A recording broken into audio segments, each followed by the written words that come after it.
ભાઈ મારા બધા ખેડૂતોને મારા રામ રામ.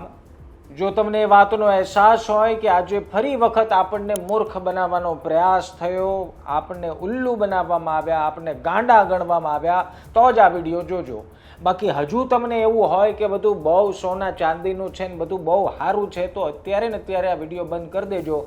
હું ફરિયાદ કરીશ નહીં, ખોટું લગાડીશ નહીં. પણ તમને એ વાતનો અહેસાસ હોય કે ફરી એક વખત આપણા ખભા પર બંદૂક ફોડી નેતાઓ રાજનીતિ કરી ગયા, તો આ વિડીયો ધ્યાનથી સાંભળજો. એ પહેલાં તમને કહી દઉં, તમે નિષ્કર્ષ જોઈ રહ્યા છો, મારું નામ નિશિથ રાજ્યગુરુ છે.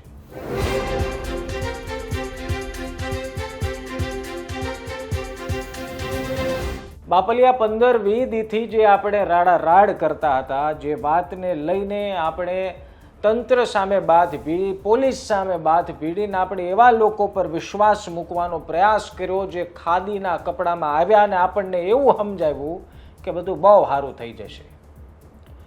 હવે ખેડૂતો માટે સમસ્યા એ છે કે જે નેતાઓ ખેડૂત નેતાઓ છે, માત્ર કહેવાના ખેડૂત નેતાઓ છે.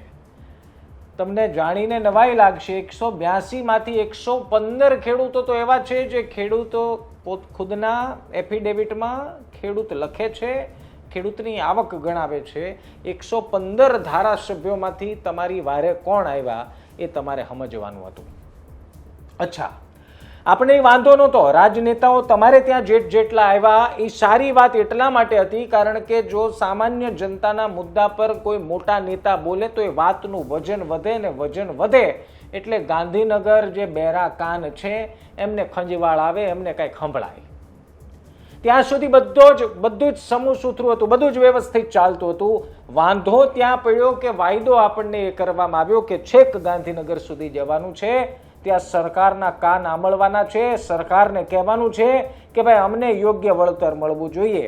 અમારી માં સમાન જમીનમાં અમને પૂછ્યા વગર 20-20 ફૂટ 10-10 ફૂટના ખાડા ગાળી દો, અમારી ખેતર ઉપરથી વીજ લાઈનો પસાર કરી લ્યો અને અમને હું હેલફેલ સમજો છો? આ સવાલ પૂછવા માટે ગાંધીનગર જવાનું હતું. અને એક નહીં, બે નહીં, હજારો ખેડૂતો આ રાજ્યના ખૂણે ખૂણેથી આ રેલીમાં આવ્યા.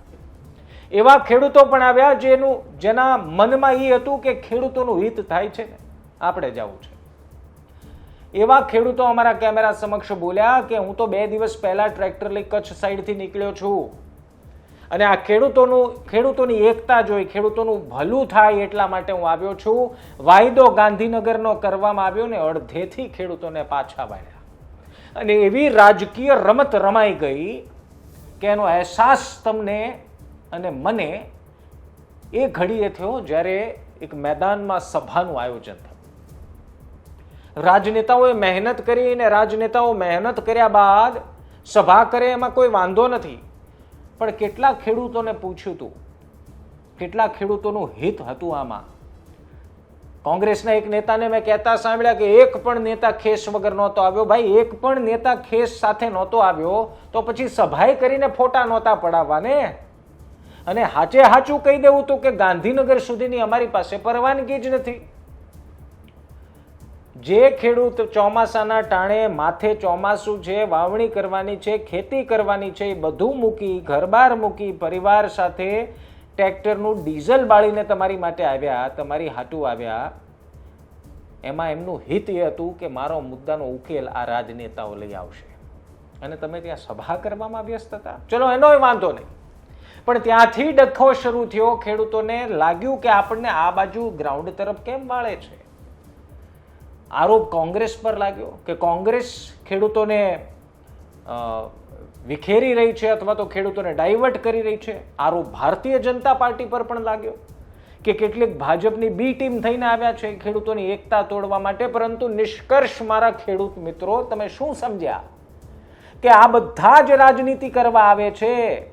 એમના રાજકીય રોટલા શેકી લીધા, દિલ્હી બેઠેલા એમના સાહેબોના ડાયરીમાં એમના નામ લખાઈ ગયા, ફોટા પડાવી લીધા કે બહુ સારું કર્યું અને તમારી સમસ્યા, તમારા મુદ્દાઓ હજુ જેમના તેમ છે. હજી તો 30 જૂને ચક્કાજામ કરવાની વાત ચાલે છે. ખેડૂતોના હિતમાં રેલી નીકળે એટલા માટે જ આખા રાજ્યનું મીડિયા હાઉસીસ, આખા રાજ્યના પત્રકારો ત્યાં છેકથી છેક સુધી હતા. એટલા માટે કે ખેડૂતોનો અવાજ પહોંચવો જોઈએ, ગાંધીનગર પડઘો પડવો જોઈએ જેથી ઉકેલ જલ્દી આવે. પરંતુ આખરે થયું શું? એ જ થયું જેની બીક હતી, ફિયાસ્કો. કોના કારણે? રાજકીય વૃત્તિઓના કારણે. રાજકીય રોટલા શેકવાની તત્પરતા એટલી બધી છે કે જલ્દી સત્તાના સુકાન સંભાળી લેવા છે, સત્તા પર બેઠેલા છીએ તો પાવર દેખાડી દેવા છે, અને સત્તા પર નથી તો સત્તા પર બેસી જવું છે. આ આખી રાજકીય રમતમાં તમે ફરી એક વખત ફસાઈ ગયા. બળતરા એ વાતની નથી કે ખેડૂતોના મુદ્દાનું હલ નથી આવ્યું, એ તો પહેલા પણ નહોતું આવ્યું, આજે પણ નથી આવ્યું. પહેલા પણ ખેડૂતોની સ્થિતિ જે હતી આજે પણ એ છે, પરંતુ જે આશા અપેક્ષાઓના કિરણો દેખાડવામાં આવ્યા કે આમ કરી દઈશું અને ગાંધીનગરમાં જઈને ચક્કાજામ કરીશું, ગાંધીનગરમાં સવાલનો જવાબ માંગીશું, ને એમાંનો એક મુદ્દો ન થયો. એક 21-22 વર્ષના યુવાને ગુજરાત તકના કેમેરામાં એવું કીધું કે કોથળામાંથી બિલાડું કાઢ્યું, બોલવા જેવું નથી, રહેવા દો, અમને પૂછતા નહીં. એક કાકાએ એવું કીધું કે ભાજપ અને કોંગ્રેસે ભેગા મળીને આખા આંદોલનની આખી રેલીની પથારી ફેરવી નાખી, બધું 0-0 કરી નાખ્યું. અને આપણે જ્યારે જવાબ આપવાનો સમય થાય ત્યારે આપણે જ્ઞાતિ, જાતિ, ધર્મના વાડામાં એવા ફસાઈ જઈએ છીએ, અને પછી એવા નેતાને પસંદ કરી લઈએ, અને એ નેતાને સવાલ પૂછવાનો આવે ત્યારે આપણે પૂછી નથી શકતા. સમસ્યા એ નથી કે તમારા મુદ્દાનો હલ ન આવ્યો, એ તો પહેલા પણ નહોતો આવ્યો. પહેલા પણ આપણે બળિયા ખાધા છે, તંત્ર સામે બાથ ભીડી છે, સવાલો પૂછ્યા છે, ત્યારે પણ નહોતું આવ્યું. પરંતુ 100-200 કિલોમીટરની ટ્રેક્ટર રેલી કાઢ્યા બાદ પણ, ડીઝલ, ઘરનું ડીઝલ બાળ્યા બાદ પણ જો આપણે આ જ દિવસ જોવાનો હતો, આપણે આ જ સ્થિતિ જોવાની હતી, તો શું આપણે ખુદને સવાલ નથી પૂછવાનો કે આપણે શું કર્યું, આપણને શું મળ્યું? હું હજી એ વાતનો હિમાયતી છું કે સામાન્ય જનતાના મુદ્દામાં સત્તા પક્ષ કે વિરોધ પક્ષના બધા જ નેતાઓએ બોલવું જોઈએ, એ વાતનું વજન વધારવું જોઈએ. પણ એ સીમા ક્યાં સુધીની છે કે વજન જ વધારે છે કે પછી પોતાની રાજકીય કરિયર ચમકાવે છે, એ ખબર ક્યારે પડશે? આપણે દરેક મુદ્દે ખેડૂતોએ પીસાવા, દરેક મુદ્દે સવાલ પૂછવાના, દરેક મુદ્દે સવાલનો જવાબ શોધવા માટે આપણે કોઈકના ખભાનો ઉપયોગ કરવાનો, પછી એ આપણા ખભાનો ઉપયોગ કરીને એની રાજકીય કરિયર ચમકાવી દે. કડદા આંદોલનમાં શું થયું? આમ આદમી પાર્ટી પ્રેરિત આંદોલન હતું. ત્યાં ભારતીય જનતા પાર્ટી સ્થાનિક સ્વરાજની ચૂંટણી જીતી, અને રાજુ કરપડા અત્યારે ક્યાં છે જે કડદા આંદોલનનો ચહેરો હતો? કોણ એ ખેડૂતોને પૂછવા જાય છે જે દિવસો સુધી જેલની અંદર રહ્યા, જે પોતાના હક માટે બોલ્યા અને જેલવાસ ભોગવવાનો વખત આવ્યો? એને કોણ પૂછવા જાય છે?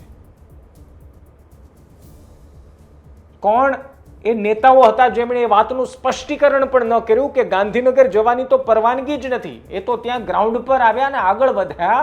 જ્યારે પોલીસે પાછા હાંક્યા ત્યારે ખબર પડી કે પરમિશન તો અમદાવાદ સુધીની જ હતી. ભાઈ, બળતરા મને એ વાતની છે કે હંમેશા ખેડૂતોનો ચૂંટણીમાં માથા ગણવા માટે ઉપયોગ થાય છે, હંમેશા ચૂંટણીમાં ખેડૂતોના નામનો ઉપયોગ થાય છે. પોતાના કપાળ ઉપર ખેડૂત હોવાનું લેબલ મારીને રાજનીતિ ચમકાવી જતા આ નેતાઓને આપણે ક્યારે ઓળખશું? શું આ એ નેતાઓ, હું કોઈ પક્ષની વાત નથી કરતો, હજી એકવાર સ્પષ્ટીકરણ કરી દઉં, કોંગ્રેસ, આમ આદમી પાર્ટી, ભાજપ, કોઈ પક્ષની વાત નથી કરતો, હું રાજનેતાની વાત કરું છું જે ખેડૂતોના નામે પોતાના હિત ચમકાવે છે.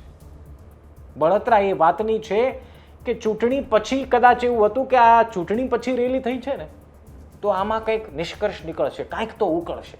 રાંધવા ખીચડી મૂકી છે અને કુકરનું ઢાંકણું કે છીબું ઊંચકશું તો ખીચડી જ નીકળશે. રાંધવા કંઈક બીજું મૂક્યું અને પોતાની ખીર બનાવીને એસી કેબિનમાં બેઠા બેઠા આજ રાત્રે પી જાહે અને તમે ધક્કા ખાતા રહી ગયા ફરી એકવાર. બળતરા એ વાતની છે કે ખેડૂત, આપણે જગતનો તાત કહી દીધો, જગતના તાતની વાત આવે અને ચૂંટણી આવે એટલે ઓ બાપલિયા, ઓ હો પ્રભુ એમ કરીને બે હાથ જોડીને ડેલે મત માંગવા વયા જઈએ ને આપણા ભોળા ખેડૂતો કે બિચારો બહુ સારો માણસ છે, હાથ જોડીને મત માંગવા આવ્યો હતો ને ત્યાં આપણે વળી આપી દેવો જોઈએ. અને પછી જ્યારે સમસ્યા આવે ને, જ્યારે તકલીફ આવે ત્યારે એ કોઈ દેખાતું ન હોય, ફરકતું ન હોય. તમે વિચાર તો કરો, 115 ધારાસભ્યો ખેડૂત તરીકે નામ લખાવે છે એફિડેવિટમાં, ખેતીની આવક પણ ગણાવે છે. 115 ધારાસભ્યો 182માંથી કોંગ્રેસના આવી ગયા અને કોણે ખેડૂતોના હિતની વાત કરી એ છોડો ને. આટલા દિવસથી આંદોલન ચાલે છે. મોરબીમાં પોલીસની સામે ખેડૂતોએ બાથ ભીડાવી જવી એટલે સામે હામો થઈ ગયા બાદ કયા નેતાએ નિવેદન આપ્યું? વિસ્તારનો નેતા પોતાના હિત માટે કાંઈ આ બધું આપણું બગડી જાય હત્યાવીમાં એટલે જરૂર આવશે, પણ એવું તો છે નહીં ને. ખેડૂત નેતા કોઈ એક વિસ્તારનો ખેડૂત નેતા હોય, ખેડૂત નેતા તો ખેડૂત નેતા હોય. સમજ્યા કે નહીં?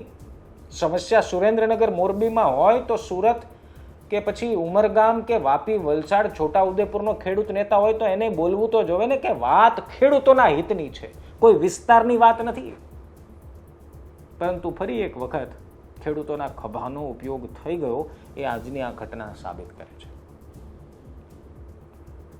હવે આ સંદેશ આપણે નેતા સુધી પહોંચાડવાનો છે કે અમે મૂર્ખ નથી, અમે ગાંડા નથી કે તમે જેમ ધારો અને તમે જેમ મનમાં જે આખી ગેમ બનાવીને ચાલ્યા ને. તકલીફ શું છે ખબર છે?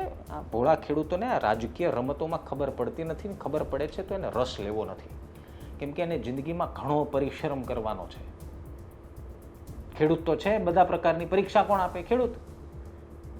કુદરતની પરીક્ષા તો કે ખેડૂત, તંત્રની પરીક્ષા તો કે ખેડૂત, બધી પરીક્ષા ખેડૂતોએ આપવાની.